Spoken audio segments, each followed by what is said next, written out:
नमो वज्रायाणं नमो लोये सव्यसाहूरम्।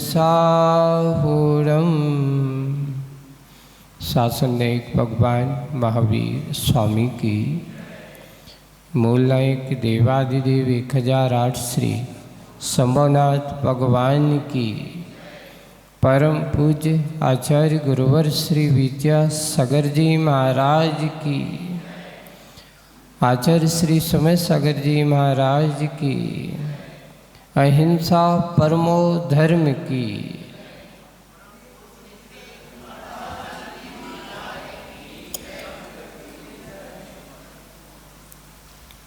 तोता क्यों रोता।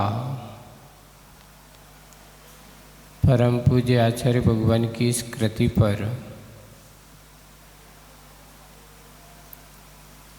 प्रवचन का कार्य चल रहा है। इसमें एक कविता आई थी पेज नंबर 62 पर, बादल धुले। बादल कैसे धुले, अर्थात आचार्य जी ने इसमें दाता और पात्र का एक अच्छा संबंध बनाया हुआ है। मुनिराज को एक अच्छा पात्र के रूप में दिया गया और देने वाला जो दाता है वे बादलों की तरह बताए। धरती उस पात्र की तरह है। जैसे गर्मी के तपन के बाद आचार्य जी ने कल्पना उसमें की है कि तपन के बाद धरती में बहुत दरारें हो जाती हैं, पानी से प्यासी हो जाती है, और जैसे ही आषाढ़ माह का सावन का माह आता है, उस बहुत प्रतीक्षारत वे बादल उस धरती को देखते हैं, गड़गड़ाते करते हुए बरसते हैं और बरसते हुए धरती की उस प्यास की दूर करने का कार्य करते हैं। कल्पना करते हुए, पर यहाँ पात्र को एक बात कही गई है, दया और दीनता दोनों नहीं होना चाहिए। कोई अपने ऊपर ये मत होना चाहिए कि दया करके दे, ऐसा नहीं है। और दीनता का भाव भी नहीं होना चाहिए पात्र के लिए, ऐसा कहा। दाता के लिए वो उदाहरण दिया है कि दाता को निराभिमान होना चाहिए। मान अभिमान से परे होकर के जो दान दिया जाता है वह दान ही सही योगदान माना गया है। इसलिए विषय चल रहा था कि वे मुनिराज कभी दया के भाव यानी अपने अंदर दीनता के परिणाम नहीं रखते, और देने वाला भी अहोभाग्य सौभाग्य समझता है, अपने आप को धन्य समझता है कि मुझे आज ऐसे पात्र को दान देने का अवसर मिला है, और वह है अपना सौभाग्य जगाता है। कल्पना की गई। देखो लास्ट में क्या कहा कि धरती जब के जैसे कि आकाश में जब बादल आते हैं तो काले काले होते हैं, घुमड़ घुमड़ घूलते हैं और काले होते हैं, और जैसे ही धरती के तापमान का दबाव पड़ता है वो अपनी ओर उसका आकर्षण होता है और बरसता है, और बरसने के बाद उन बादलों का कालापन क्या हो जाता। इसलिए लिखा, शीर्षक बड़ा, बादल धुले। बादलों में निर्मलता आती है बरसने के बाद। वैसे ही हमारे यहाँ आचार्यों ने लिखा है, दाता के जीवन में भी निर्मलता आती है देने के बाद। दाता देकर के अपने आप को निर्मल बनाता है, पात्र उसको लेकर के अपनी साधना को बढ़ाता है, दोनों बढ़ाते हैं।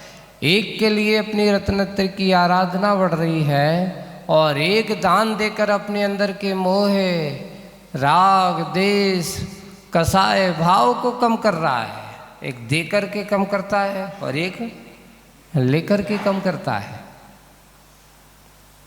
लेने वाला भी है और इधर देने वाला भी है, दोनों में यही अंतर होता है। तो विषय चल रहा था कि जब कोई मुनिराजों को आहार दान दिया जाता है तो उसमें पिछले 16 तारीख के क्लास में कहा गया था, 40 दोष बिना सुकुल श्रावक तने घर असन को। तो 40 दोषों में उसमें अपन ने 16 उत्पादन के दोष उस दिन समझे थे। 16 उद्गम के दोष होते हैं। 16 किसके दोष होते हैं? अब उद्गम के। और 10 असन आदि के दोष कहे गए और 4 संयोजना आदि 4 और बताए थे, ऐसे 40 दोष बताए थे। तो 16 तारीख को अपन ने उद्गम उत्पादन दोषों का स्वरूप समझा था। आज अपन समझते हैं 16 प्रकार के उद्गम दोष। देखिए, ये दोष दाताओं के निमित्त से पात्र को भी लगते हैं, इसलिए उन दोषों को टालते हैं। अब आप लोग दाता हो और लेने वाले हम कौन हैं? मुनिराज, पात्र हैं। तो महाराज के लिए कहा गया कि वे मुनिराज आहारचर्या को 46 प्रकार के दोष, 16 उत्पादन दोष और 16 उद्गम दोष। तो उत्पादन दोषों का कथन किया गया। अब आपको बताया जा रहा है आज उद्गम दोष 16 कौन से होते हैं, कैसे कैसे आप लोगों के द्वारा महाराज की चर्या में दोष लग सकता है। आज अच्छे से सुनना आप लोग, चौका लगाने वालों को ये चीज़ें बहुत ज़रूरी है,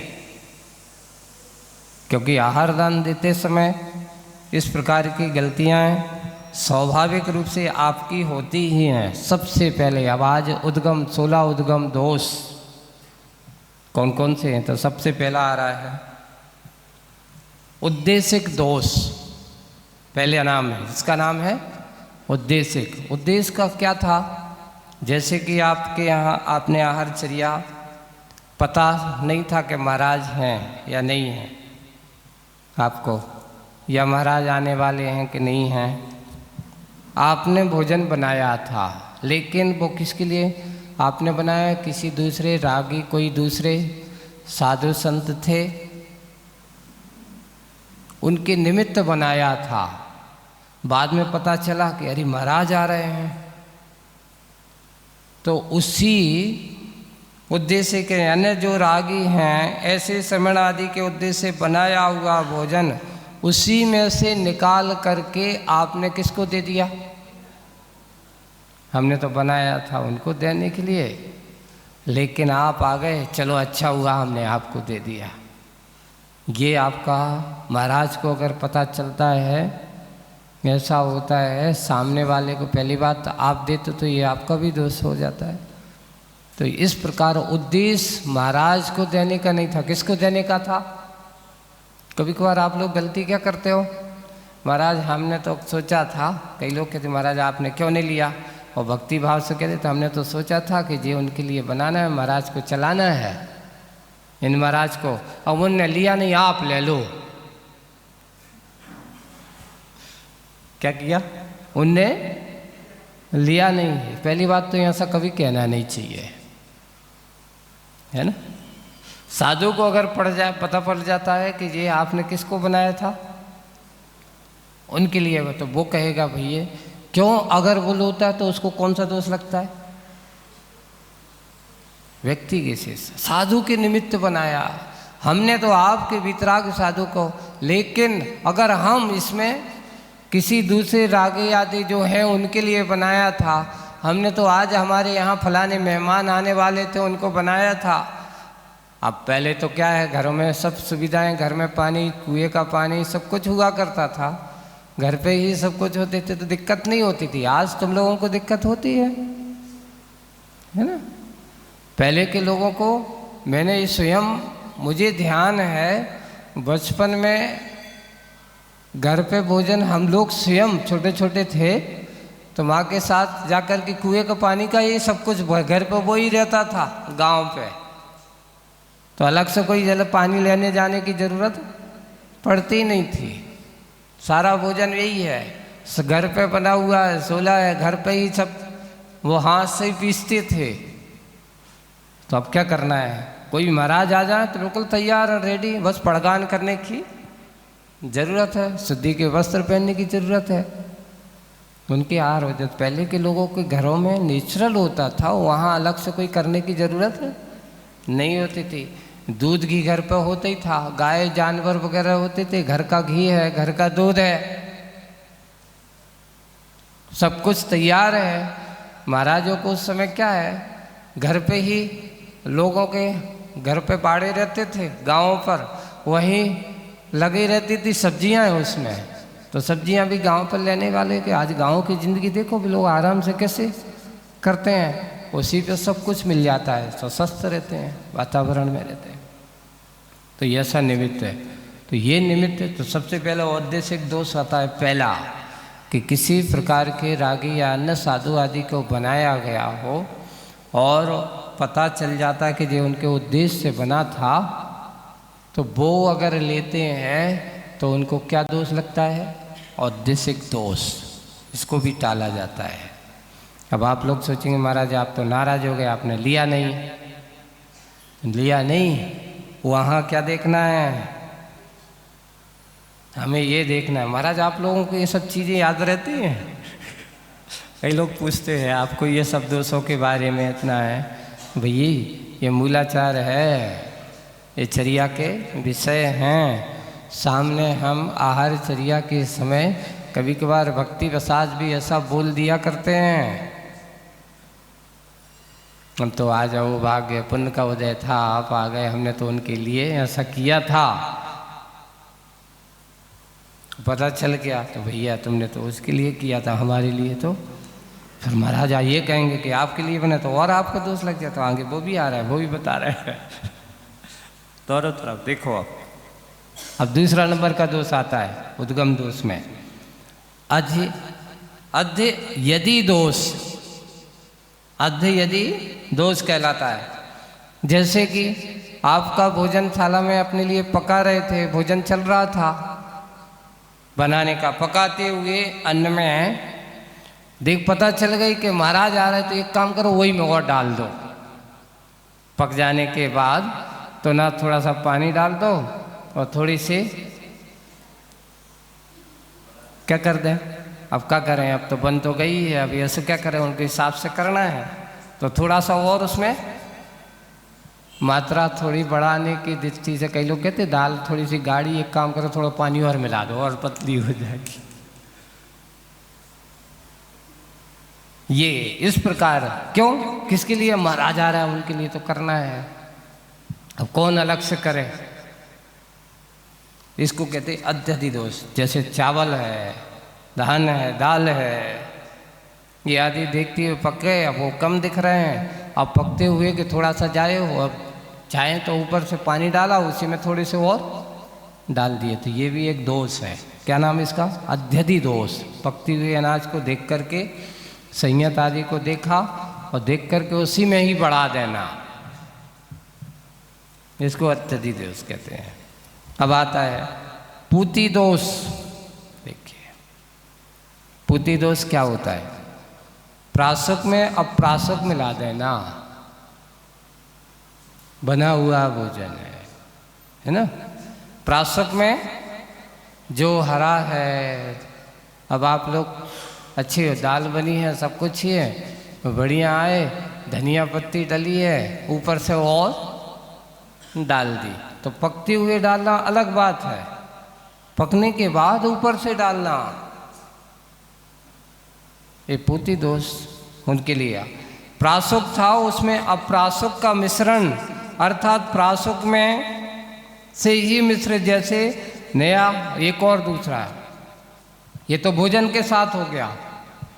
आचार्यों ने एक बार बहुत अच्छा कि अप्रासुक था, जैसे घरों में, अब आज तो तुम लोग गैस के ज़माने के हो, उस समय जो लिखे गए थे तो उस समय के ज़माने में गैस नहीं था, है ना। तो क्या होता था, नए नए घर बने, नए नए चूल्हे, अभी चूल्हा बिल्कुल गीला है, मिट्टी के बनाते थे, है ना, और उसमें जाकर के भोजन आदि बनाते थे। सूखा नहीं है, गीला है। तो उसको कहा अब प्रासुक में, प्रासुक यानी अग्नि आदि से उस पर बनाया हुआ अन्न, वो भी आज अच्छा हुआ महाराज आप आ गए, आज तो हमारे चूल्हे का उद्घाटन हो गया।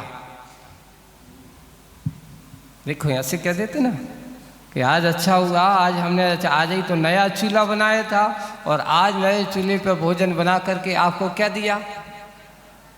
ये हमारे लिए क्या का कारण बन गया, किसके निमित्त से बना, आपके निमित्त से। इसका नाम पूती दोष है।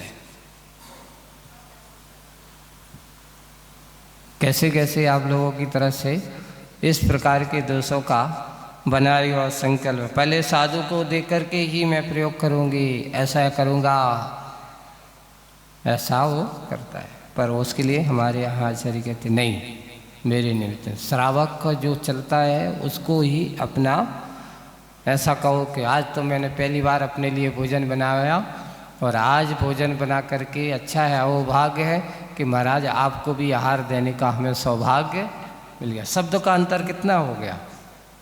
और वही कह रहे नहीं, मैंने तो आज आपके लिए ही नई चूल्हे पर बना सोचा ही था कि आपके लिए ही बनाएंगे हम, तो फिर गड़बड़ हो गया। वो हमारे लिए मैंने बनाया था। मैं श्रावक जो भोजन करता है उसके लिए यही कहा गया कि अतिथि संविभाग का अर्थ क्या होता है, अपने में से, अपने द्रव्य में से निकाल करके अपने अतिथि को देना, इसका नाम अतिथि संविभाग है। और एक और ये बात आती है कि आप लोगों की आदत महाराज, आप लोग तो रूखा सूखा खाने वाले हो, हम लोग तो मिर्च मसाले वाले हैं। तो देखना भी तो चाहिए, ऐसा नहीं है।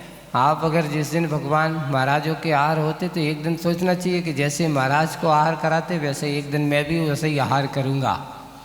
एक दिन तुम भी तो साधु जैसे बन जाओ। आपको भी महसूस होना चाहिए कि हमारे मुनिराज कैसे आहार करते हैं।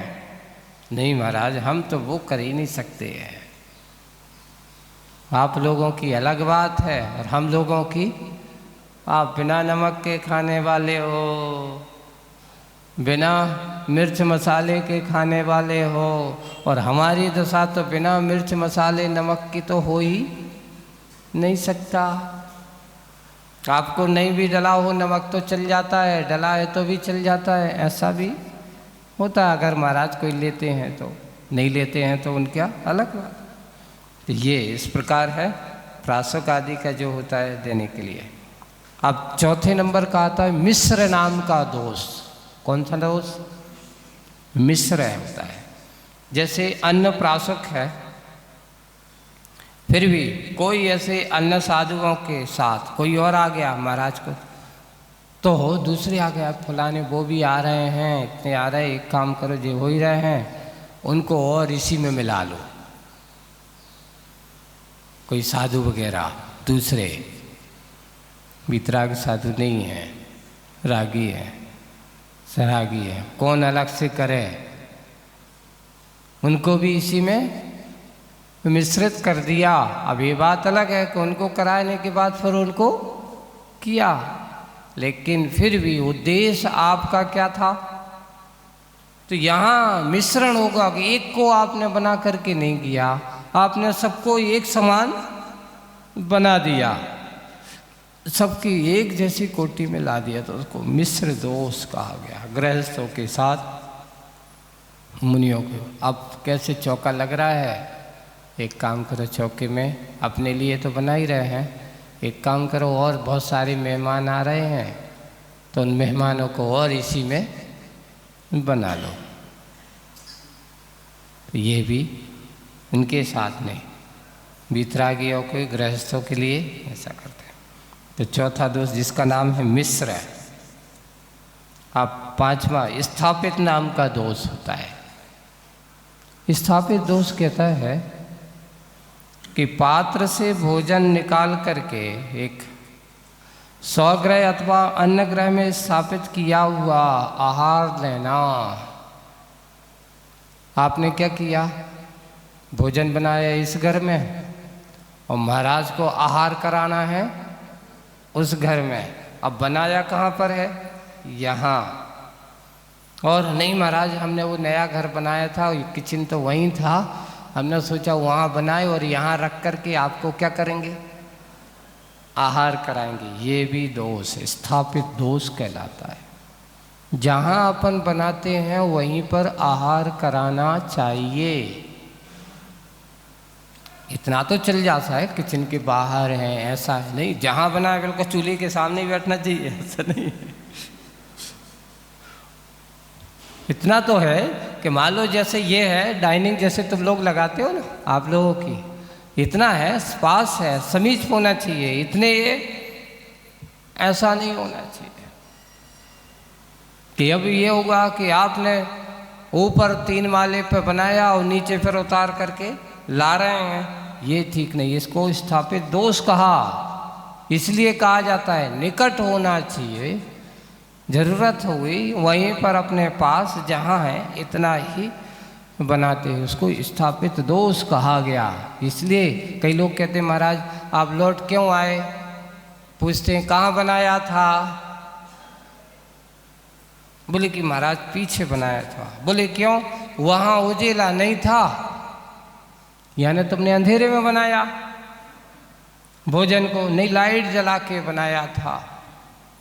तो आपको ये भी दोष स्थापित दोष के अंतर्गत आता है।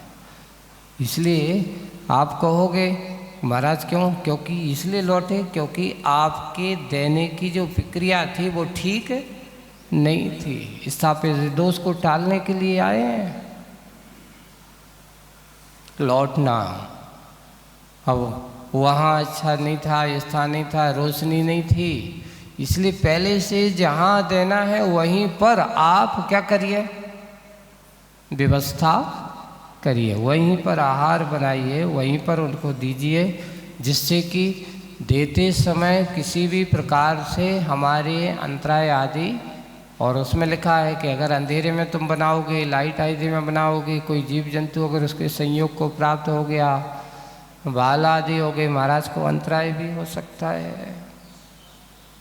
तो इस स्थापित दोष से, पात्र से भोजन निकाल के स्वगृह से अन्य ग्रह, ग्रह का अर्थ दूसरे स्थान भी हो सकता है, अन्य ग्रह भी हो सकता है, ऐसा करना। अब आता है 6वें नंबर पर बलि दोष। बलि का अर्थ क्या होता है, यहाँ पर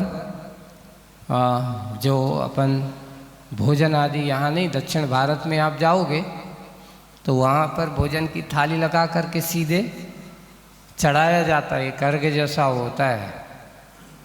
बोले भगवान के सामने जा कर के, जैसे वो अन्य लोगों के यहाँ जाते ना, तो वो भोजन की थाली लगाएंगे और देवताओं को क्या लगाते हैं, भोग आदि लगाते हैं, ऐसा।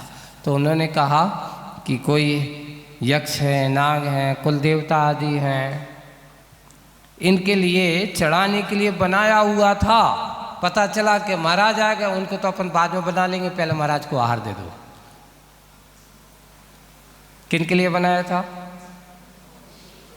जो बनाया था किसके लिए, उनको चढ़ाने के लिए।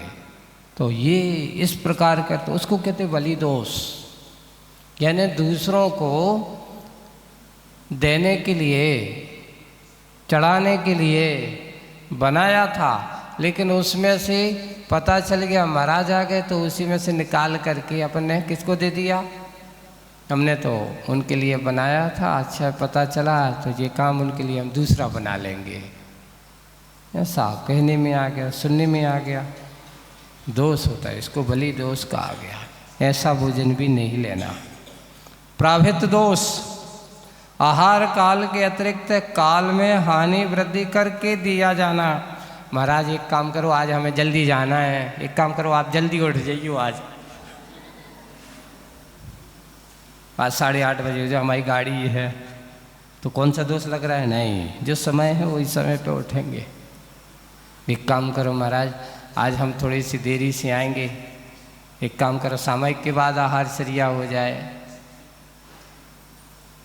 नहीं, उसमें ये कहा गया ये प्रावृत्ति इस प्रकार के दोष, कभी कभार बिहार आदि में ऐसा हो जाए, कोई इस प्रकार का हो जाए, वो बात एक अलग है, लेकिन श्रावक के अनुसार हम चल कर के आहार करिया करें, वो एक अलग बात। उसके लिए अब वो बड़े हैं इस प्रकार, मान लो कोई सृष्टि इस प्रकार है, महाराज हम तो 11 बजे के पहले नहीं आ पाएंगे, तब तक आहार हम, अगर हम उनका इंतज़ार ऐसा करते हैं तो हमारे लिए क्या लगता है? ये प्रावृत्त दोष लगता है। अपने समय के अनुसार मिले ठीक, नहीं मिले तो भी ठीक है, जाना चाहिए, किसी निमित्त बना करके नहीं। आहार काल के अतिरिक्त काल में हानि वृद्धि करके आहार देना, जल्दी कर लो बाद में कर दो, हमारे पास टाइम नहीं है, तो उनके टाइम से अनुसार नहीं चलना। हमें अपनी आहारचर्या किसके चलना? अपने समय के अनुसार करना। विशेष विहार आदि और इस प्रकार के काल अनुष्ठान आदि के कार्य चल रहे हैं, वो बात एक अलग है, लेकिन समय ऐसा है। अब आ रहा है 8वें नंबर का दोष आता है प्रादुष्कर दोष, है ना। प्रादुष्कर दोष कैसा? आहार से उपयुक्त पात्र को भस्म आदि से मांजना, भोजन आदि पात्र को देना, और एक स्थान से दूसरे स्थान पे जाना। क्या करने लगे? कई बार क्या हुए, महाराज यहाँ आहार चल रहे थे, अब बर्तन नहीं थे, फटाफट गए मांजने लगे और जल्दी साफ करके लाए और उसमें रखा और दे दिया। ये ठीक नहीं, पहले से व्यवस्थित आपको रखने लेना चाहिए, साफ सुफ करके उसी समय बर्तनों को साफ करना, राख आदि से मांजना। ये गलती करते हैं कि नहीं करते? होता है महाराज, करते नहीं होता तो इस प्रकार की गलती सामने दिखता है, उस पात्र में से अगर आहार देते हैं तो ये दोष माना गया है, प्रादुष्कर दोष। ऐसे दोष भी लगते हैं। अब कीरत नाम का दोष, कीरत नाम का दोष, कीर्त नाम का दोष होता है। कीर्त बोलते हैं, मुनि के घर में आने पर, महाराज आ गए, घर पर आए, श्रावक अपने सचित्र या चित्र वस्तु ले जा कर के अन्य श्रावक के घर गया, एक काम करो जो ले लो तो हमें वो दे दो। क्यों? महाराज को देना है। महाराज तो सेब फल लेते नहीं है, एक काम करो तुम सेब फल रख लो, महाराज तो संतरे लेते हैं, तो संतरा दे, सेब फल के बदले तुम हमें क्या दे दो? संतरे दे दो, अनार दे दो। पहले से व्यवस्था है, उसी समय करना, ये बदला बदली होना ये नहीं होना चाहिए। ऐसा होता है, ऐसा अगर सामने दिख रहा है तो श्रावक अन्न को दे करके आहार ला करके साधु दे, बदला अब हमारे पास तो है नहीं, एक काम करो तुम ये अनाज रख लो, इस बदले में तुम हमें ये चावल दे दो,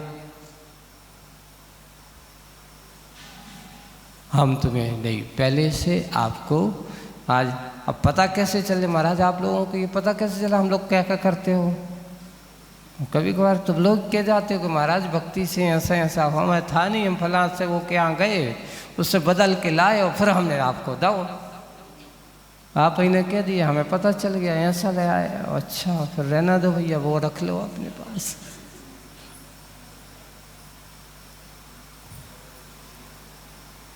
यहाँ ये कीर्त नाम का दोष होता है।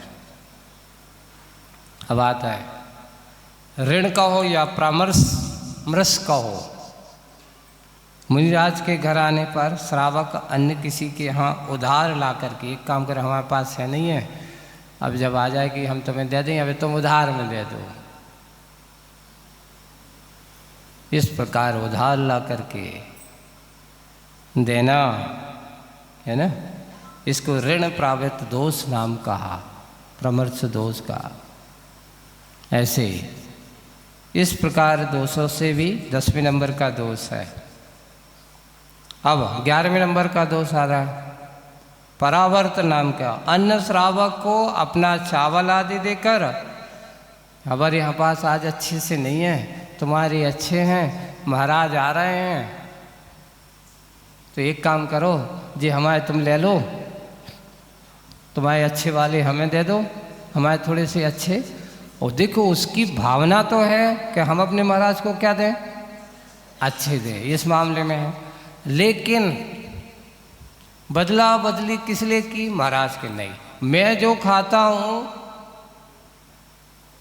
उसकी भावना ये है। पता चला हमारे चावल थोड़े अच्छे नहीं थे, थोड़े से मोटे या कैसे भी रहते, सामने वाले के चावल अच्छे, तो हमने सोचा कि महाराज आप आ रहे हो, तो हम तो जल्दी से गए उनके तरह से वो अच्छे वाले चावल लगा करके आज आपको चावल बनाया हमने उनके यहाँ से ला करके। ओ कौन सा दोष लगा दिया आपने, के इसको ऐसा कहा, इसको बोलते हैं परावर्त दोष। अब आप तो कहोगे महाराज हम तो अच्छे से अच्छा देना चाहिए, पहले से आप जाकर के खरीद करके स्वयं अपने द्रव्य से लेकर के आए, वो बात एक अलग है। लेकिन बदला बदली जो होती है वो ठीक नहीं है, ये ठीक नहीं। पहले से आप अपने द्रव्य की व्यवस्था, नहीं हमें ऐसा करना है, पहले से अच्छी सी व्यवस्था बना करके चलना है, इसको परावर्त दोष है। हाँ ये बहुत अच्छा। अब आ रहा है देखिए 12वें नंबर का दोष, अभिघट्ट नाम का दोष। अभिघट्ट दोष कैसा होता है, सरल सीधी पंक्ति जो होती, जैसे चौकी लगे यहाँ से अपन एक लाइन, और उसमें कहा कि एक लाइन में जैसे जा रहे हैं, वहाँ पर सरल पंक्ति में कम से कम 3 से 7 घर तक लगातार, कितने 7 घर तक ऐसे जगह पर जो अपन कच्चा भोजन जिसे अपन कहते हैं, जो पक्का नहीं है, जैसे दाल भात है, रोटी है, दाल चावल है, ये चीज़ें ऐसी हैं देने के लिए अगर है, अगर कोई पड़ जाती है, ज़रूरत होती है, ऐसा अगर करते हैं, या कोई ला कर के देता है, नहीं हम तो अपना द्रव्य देंगे, अपनी बनाई हुई चीज़ देंगे, सब्जी आदि देंगे, तो उस पर लिखा है कि 7 लान की कितनी पंक्ति अगर तक, तो कोई दोष नहीं है। पड़ोस बाजू वाला है लेकर के आए, कोई दोष नहीं है। एक बाजू वाला आया अपने द्रव्य के पास था, उसने बनाया था, आज चलो हम महाराज के आहार हो रहे हैं, बिल्कुल बाजू में है, लेकर के आया, उसने दिया, कोई दोष नहीं है। लेकिन इसके बाहर लाइन में होना चाहिए, क्रॉस नहीं होना चाहिए, ऐसा हो। तो उसके लिए कहा 7 घर भात आदि से लेकर के लड्डू आदि हैं उनको ग्रहण करने योग्य हैं। इसके अलावा अगर इसकी पंक्ति के विरुद्ध होते तो वहाँ का ला करके अगर कोई देता तो अभिघट्ट नाम का दोष लगता है। उसको कौन सा दोष लगता है, अभिघट्ट नाम का दोष है। हाँ, तो इस प्रकार के दोषों से भी टाल करके आहार करते हैं। अब अगला आ रहा है उद्भिन्न दोष। ये बहुत ध्यान रखना, तुम लोग बहुत ज़्यादा करते हो, और आपके यहाँ चौकों में उस समय होता है और करने लगते हो। उद्भिन्न दोष के साथ पहले से अपन को आहार दान देने से निकाल के रखना चाहिए, उसी समय उद्भिन्न ढक्कन से बंद है, लाख आदि जैसे कुछ चीज़ें बिल्कुल सामने ही पैकिंग खोल रहे हो आप, रखी है वो चीज़, सील पैक है, बिल्कुल नई ताज़ी कह देते हो आप, और सामने ही उसको खोल करके उसको धो करके आप दे रहे हो, इसको उद्भिन्न दोष कहा। नहीं, ये इस प्रकार के आहार दान में अब मान लो कई लोग आते हैं, महाराज अब आप आए, जल्दी से दौड़े दौड़े बाजार गए, खरीद के ले आए, है ना, और ला करके धीरे से खोल करके देना, दिख जाता है अब भी लेकर के आए, तो इसको कौन सा दोष कहा? यानी उसी समय खोल करके देना, उसी समय बना करके देना उद्भिन्न दोष माना गया। यानी पहले से आप देने के लिए तैयार नहीं थे, आप पहले से देने की तैयारी में नहीं थे, उसी समय आप उसको देने के लिए तैयारी कर रहे हो। ला करके कोई सील पैक, कोई वस्तु बिल्कुल बंद हुई है, अब उससे अच्छी पहले के लोग जो पैकिंग जो होती थी ना, बाजार से आए तो 1 लाख जो आती थी पिलगा करके उसको सील पैक कर देते थे। जैसे अपने वो पुराने जो पोस्टल वगैरह होते थे, या बोले आज के जो पार्सल वगैरह आती थी, तो एक वो लाल लाल सी वो लगी रहती थी ना पहले, अब तो थोड़ा सा पैटर्न बदल गया है। पुराने तो अभी भी सील पैक जो होते सरकारी कागज़ वगैरह अभी भी चलते हैं, वो ठप्पा जैसा लाल लाल सी वो क्या रहती है, रार जैसी कुछ रहती है वो, और वो अगर टूटी है तो सील पैक नहीं है तो तत्काल उसकी सील आदि खोल करके इस प्रकार का आहार आदि देना, इसको कहा गया उद्भिन्न दोष। अब 14वें नंबर का मालारोहण दोष होता है। माला अर्थ जैसे आहार हो रहे यहाँ, अब पुराने घरों जो होते थे तो आज तो तुम अच्छे से आरसीसी वाले घरों में होते, और पुराने जो घर होते तो पटवा वाले घर होते थे, सीढ़ियाँ लकड़ी की, सीढ़ी लगी है, नसेनी लगी हुई है ना, कुछ चीज़ अब रहना है रखी नहीं, तो तत्काल उनके सामने ही नसेनी आदि पे चढ़ कर के, ऊपर सीढ़ी आदि से चढ़ कर के लेने जाना, उतर करके आना। उस समय आहार के समय इसको मालारोहण दोष कहा। अब जैसे कोई चीज मांगी, अब दौड़ कर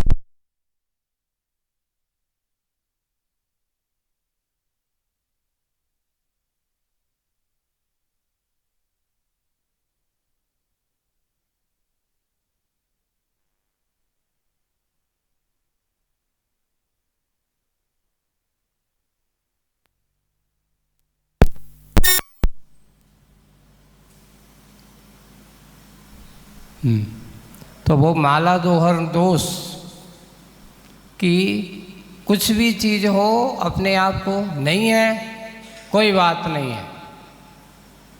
एक और सभी ऐसा करते हैं, और इस प्रकार का अगर होता है, अब कौन ने देखा? महाराज ने तो नहीं देखा, आपने दिया तो आपका दिया हुआ महाराज को तो दोष लग गया। अब ये बात है कि जाने में नहीं अनजाने में लगा, इसलिए आकर के हम लोगों को आहार के बाद प्रतिक्रमण करने की विधान कहा है। वहाँ से आते हैं हम लोग, जो दोपहर की जो भक्ति है इसका नाम है ईर्यापत प्रतिक्रमण। ईर्यापत प्रतिक्रमण का अर्थ क्या हो? ये मतलब कि मात्र देखने में ही, हे भगवान मेरे द्वारा अगर देखने में ऐसा कोई दोष लग गया हो जो देखने में नहीं आया हो, ईर्यापत कर 4 हाथ देखना नहीं है। अगर मैंने ऐसा किया हो, सामने वाले ने ऐसा सदोष तो आहार दिया हो, और मेरे से ऐसे अनजाने में अगर कोई किसी प्रकार की कमी हुई हो, प्रतिक्रमण करता हुआ पश्चाताप करते हैं, और वो कायेश्वर आदि के माध्यम से अपने आहार की निर्दोष चर्या में किसी प्रकार का अगर 46 दोषों में से कोई दोष, क्योंकि ये निमित्त श्रावक ही बनते इन दोषों में और कोई दूसरा नहीं बनता, क्योंकि मुनि की आहार की चर्या, मुनियों की जितनी भी चर्या है जो अगर कुछ है तो वो सिर्फ एक आहारचर्या है जो आप लोगों के आश्रित हुआ करती है, श्रावक के आश्रित हुआ करती है। बाकी सारी की सारी चर्या उनके आवश्यक स्वाश्रित हुआ करते हैं, पराश्रित नहीं हुआ करते, सिर्फ एक आहारचर्या। अब आप कहोगे महाराज वो आहारचर्या पर सारा डिपेंड है। अगर एक बार अच्छे से उनके आहार होते, दिन भर के आवश्यक भी उनके अच्छे से हो जाते हैं। अगर अंतराय है, इस प्रकार की कोई बाधा उपस्थित हुई है, आवश्यक तो वो करते हैं, ऐसा नहीं कि नहीं करते हैं, पर उनमें कहीं ना कहीं कमी आ सकती है, कहीं ना कहीं थोड़ी बहुत शिथिलता, हीनादिकता आ सकती है। तो वे हमेशा इस बात को ये ध्यान रखना, कभी भी हो इस प्रकार के दोष होते, तत्काल आहार के समय पर भागा दौड़ी करना, सीढ़ियों पे चढ़ना, ऊपर जाना, नीचे आना। कई लोग क्या करते, बार बार बाहर जाते हैं, भीतर आते हैं, ऊपर जाते हैं, फिर नीचे आते हैं। मालारोहण दोष, ऐसा लगता है ऐसे व्यक्तियों से भी आहार दान लेने के लिए मना किया, चाहे गृह स्वामी क्यों ना। महाराज अब क्या करना है, काम तो देखना पड़ता है, लाना लेना पड़ता है, पहले से आप तैयारी करो, वहीं रखो। और एक और दूसरा, अब तो आज के आप लोग जो रसोई घर हैं, किचन जिसे अपन कहते हैं, वहीं रखे हैं सामने। अब डिब्बा बंद है, तत्काल अलमारी खोल करके उसमें से निकालना नहीं है, मना, सामने दिख रहा है, ये भी ठीक नहीं है। पहले से व्यवस्थित होना चाहिए, निकाल के रखना चाहिए। मंजिल आदि पर चढ़ना, लाना ले जाना, तो ये 14वें नंबर का दोष है, मालारोहण दोष। और अब 15वें नंबर का दोष आता है, वो है अच्छेद नाम का दोष। अच्छेद का अर्थ होता है, यदि यति को आहार नहीं दोगे तो तुम्हारा धन आदि लूट लेंगे। राजा आदि का डर दिखा करके जाने पर आहार आदि देना, तुम्हें चौका लगाना ही पड़ेगा।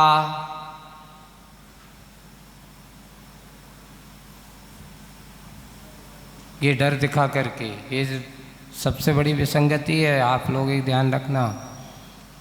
ये पता चलता है साधु को कि भाई उनको जबरदस्ती क्या किया गया है, प्रेशर दिया गया है। तो ऐसा प्रेशर दे करके किया गया है, चाहे सामाजिक हो चाहे किसी के द्वारा भी हो, अगर ऐसा है तो वहाँ पर भी आहार लेने के लिए निषेध किया है। ऐसे घरों पर आहार करने, अब वो आ गया महाराज, हमारी गुंजाइश तो नहीं थी, पर क्या करें, समाज के लोग बार बार प्रेशर दे रहे थे, बार बार हमारे लिए क्या कर रहे थे कि ऐसा करना है, हमारी गुंजाइश नहीं है, और ये लोग हमारे लिए प्रेशराइज करते हैं, ऐसा करते हैं। और अगर पता चलता है तो ऐसे घरों में आहार करने के लिए निषेध किया है कि कभी भी उस घरों में जाकर के आहार नहीं करना चाहिए। ये कौन सा दोष है, ये अच्छेद नाम का दोष है। सामने वाला कहता है कि नहीं मुझे आहार देना है, भक्ति भाव के साथ, मजबूरी अगर उसकी है, मजबूरी में आहार नहीं देना, अच्छे से मन को अच्छा निर्मल बनाकर भक्ति भाव के साथ आहार दान दिया जाता है। किसी को जाकर के डरा धमका कर समाज से बंद कर दूंगा, अगर तुमने ऐसा नहीं किया तो तुम्हारे रोटी बेटी का विहार बंद हो जाएगा, अगर तुमने ऐसा नहीं किया तो, ऐसा अगर देते हैं करते हैं तो उसकी नहीं इच्छा नहीं है, उसकी कभी भी किसी के लिए भी उसकी आस्था, उसकी अपनी भक्ति है। और ये भी दूसरा एक और, ये तो हो गया सामाजिक हो गया, दूसरा साधु की ओर से भी हो सकता है, अगर तुमने मुझे आहार नहीं कराया तो ध्यान रखना तुम्हारा क्या कर दूंगा, ऐसा डर दिखा करके आहार लेना, अगर तुमने मुझे ऐसा नहीं किया तो हम तुम्हारा क्या कर देंगे, ऐसा हो जाएगा, वैसा हो जाएगा। ये अगर ऐसा करके भी लेते हैं, इस प्रकार करते हैं, तो ये भी अच्छेद नाम का दोष कहा गया। नहीं है दूसरे आदमी को, अच्छे बड़े कोई नेता है उनसे जा कर के ये किससे मानेगा? दूसरों से प्रेशर दिलवाना, अपने बड़े बड़े कोई भक्त है उनसे जा कर के तुम्हें ऐसा करना ही होगा। नहीं, अगर ऐसा कहता है तो ये दोष कौन सा दोष है?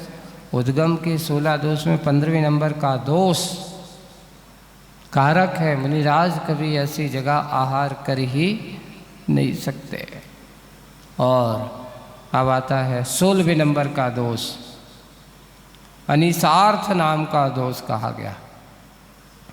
जिस अन्न लड्डू आदि का प्रसादन अधिक अप्रधान अर्थ कारक है, यानी उनका आहार देना अथवा दानपति आदि के द्वारा जिसका निषेध किया गया है, ऐसा आहार ग्रहण करना, अर्थात ये कहा गया अनिसार्थ है, जिसका अन्न का या लड्डू आदि को अप्रधान यानी अर्थ का कारक उनका आहार देना। अब आप कहोगे महाराज इनका तो ये चलता नहीं है, महाराज तो ये लेते नहीं है, लेकिन हम तो ये ही लेते, हम तो यही देंगे, इसके अलावा कोई दूसरा नहीं देंगे। अब आप कहोगे उनके लिए वो ठीक नहीं है, और आप कह रहे हो कि हम तो यही देंगे, हमारा तो यही है, हम तो यही लाए हैं। तो भाई लाए तो हो, लेकिन सामने वाला लेने वाला भी तो हो।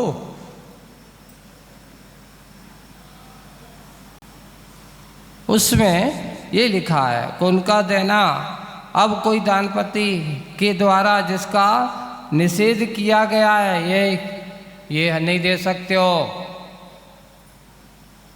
सामने वाला मना कर रहा है और तुम जबरदस्ती उसको दे रहे हो, वो गृह स्वामी है जिसके यहाँ। अब आप कहोगे महाराज सामने वाला गृह स्वामी यहाँ मना कर रहा है, अंदर मत आना हमारे कमरे में, और हम जबरदस्ती अंदर क्या है? इसलिए सबसे पहले दाता के घर, दानपति घर वालों से पूछ रहा, क्यों भाई मैं महाराज को आहार देना चाहता हूँ, आपके घर में आ जाऊं? पूछना चाहिए। और मान लो सामने वाला मना कर रहा है और हम जबरदस्ती घुस रहे हैं, अगर हम उससे आहार लेते हैं, कौन सा दोष लगता है? अनिसार्थ नाम का दोष लगता है। इसलिए दाता को देने वाले के लिए सबसे पहले ये, अरे किसी के घर जा रहे हैं तो सामान्य रूप से हमें एक बार इशारे में पूछ लो कि भाई मैं आ जाऊं, आहार दे दूं, मुझे महाराज को आहार देना है।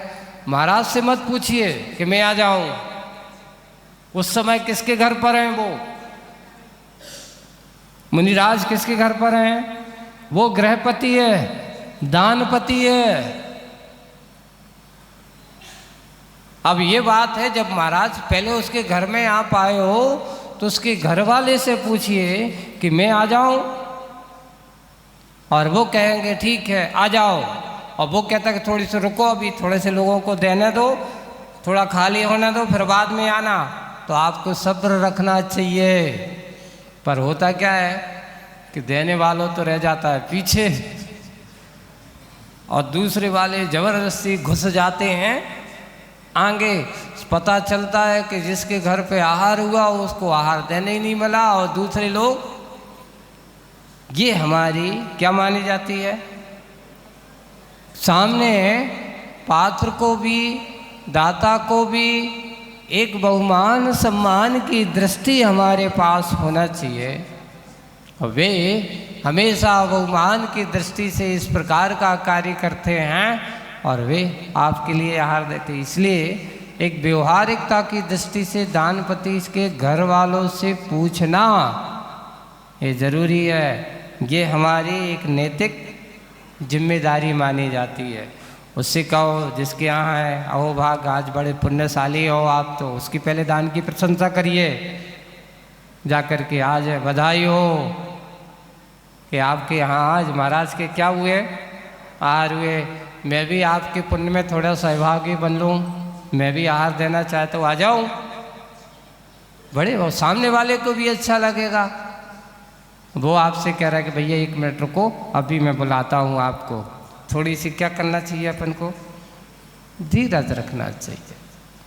ये इस प्रकार के अब जबरदस्ती कुश्ती अगर लेते हैं तो ये भी महाराज को किस आहार चर्या के समय क्या लगता है, दोष लगता है। अरे हमें तो देना था, तुम रोज मना कर देते हो हमारे लिए, ऐसा करते हो। सामने वाले के ऊपर अपन गुस्सा निकाल देते हैं।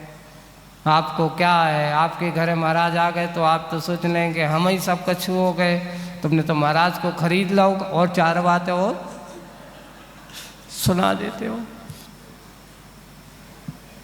उसके जाने के दान की प्रशंसा करना चाहिए। हम और क्या करने लगते हैं, उसकी दान की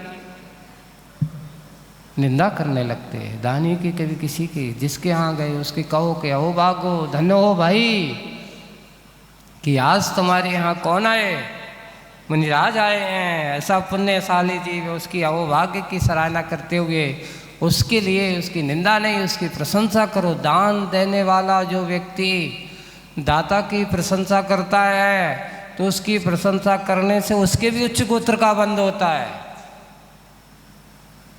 देखिए आप कितने महत्वपूर्ण अपने जैन दर्शन की एक क्रिया है कि दान देने वाले की प्रशंसा करने से प्रशंसा करने वालों को उच्च गोत्र का बंध होता है, और दान देने वाले की प्रशंसा ना करके उसकी निंदा करना यानी अपने आप को नीच गोत्र का बंध कराना है। निम्न कुल आदि के उत्पन्न होने की बात है।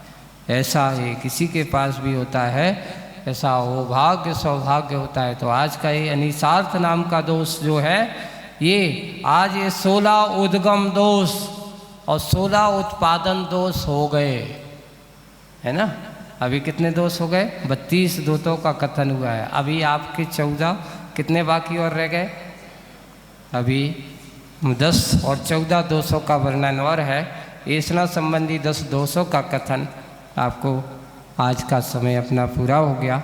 आगे की बात अपन करेंगे। इतना ही करते हुए विराम चलते हैं। आगे की सूचना जो भी है, हाँ ये अभी दूसरा, हाँ एक और है, रविवार को शंभुनाथ भगवान का ज्ञान कल्याणक का दिन है। विशेष रूप से तुम्हारे यहाँ के मूल नायक हैं, है ना, अपने रविवार को